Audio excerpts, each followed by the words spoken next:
E aí, pessoal? No último sábado eu fiz um vídeo aqui no YouTube que acabou gerando muita repercussão, fazendo uma crítica importante com relação à postura dos líderes do Grêmio na questão envolvendo os salários dos jogadores. Eu entendia que Renato e os seus líderes deveriam tomar o protagonismo e procurar o clube para tentar também dar o seu nível de contribuição nessa discussão, nessa luta que o clube está tendo para, sobretudo, sobreviver à grande crise econômica que começou e que deve, inclusive, aumentar.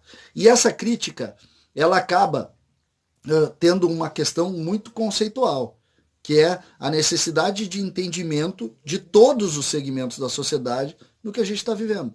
E eu via esse entendimento em todos os lados, inclusive relatei várias vezes aqui a minha preocupação, até mesmo com o discurso do presidente Romildo, assustado com relação ao tamanho da crise, e as lives estão aí para nos mostrar como o presidente Romildo tem se mostrado preocupado, e é natural, porque ele é um homem muito correto e ele tem tido um posicionamento muito transparente em relação ao tamanho desse problema, e eu não entendia essa mesma preocupação do ponto de vista dos atletas. E fiz essa crítica de forma importante.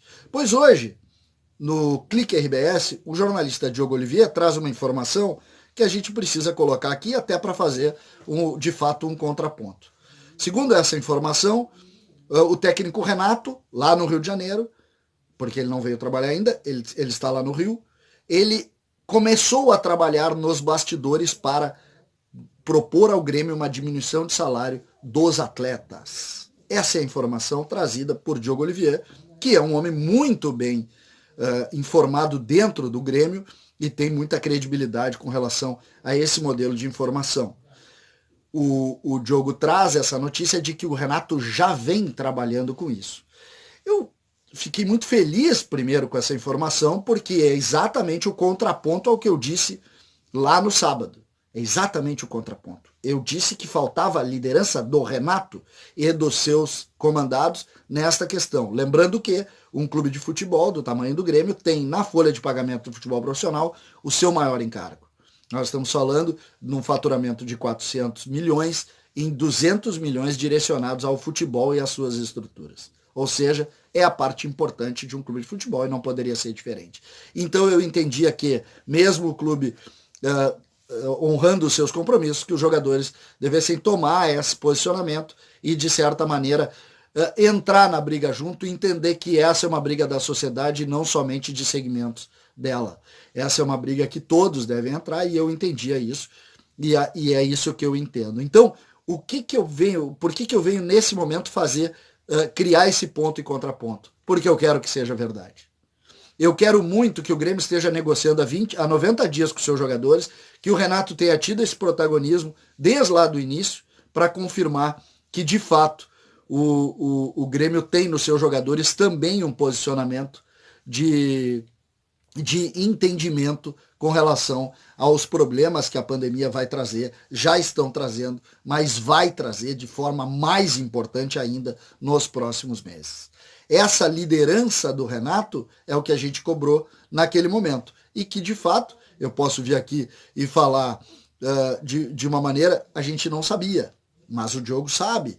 E outros jornalistas também sabem. Eu não sabia dessa informação. Fico muito feliz que isso, de fato, tenha partido do técnico Renato e dos seus líderes, e espero muito que nos próximos dias a direção do Grêmio informe para a comunidade tricolor essa informação. Confirme de forma oficial no site dizendo o seguinte: os jogadores do Grêmio, com o protagonismo do técnico Renato, nos trouxeram essa solução. Aceitamos ou não. E o Grêmio vai, de fato, caminhar com esses líderes por muito tempo, porque é assim que se constroem os grandes homens, os grandes líderes das grandes instituições. Eu não gosto muito da ideia de algo que suplante a instituição, mas fico muito feliz com esse tipo de movimento, porque acredito que esse tipo de movimento é que possam transformar e que vão transformar o clube em algo ainda maior. São esses movimentos dos líderes que permitem que a gente construa situações melhores e que todo o componente do Grêmio caminhe em favor disso. Eu fiz a crítica e não teria problema nenhum, porque é o que eu acredito. conceitualmente, os jogadores precisavam fazer isso. E nesse momento, que bom que o Diogo Olivier, que bom que outros jornalistas possam trazer essa informação. Fico muito feliz com isso, porque essa é a notícia que o gremista quer ouvir. A notícia que o gremista quer ouvir é a notícia onde os seus líderes tomaram, de fato, esse modelo. Uma pena que levou 90 dias para a gente saber disso. Gostaria de saber disso uns 50 dias antes, para não precisar pagar vale, né? E ficar queimando o jogador aí, pô. Imagina se eles já baixaram os salários e a gente não sabe. César Cidade Dias, falando de Grêmio aqui no YouTube.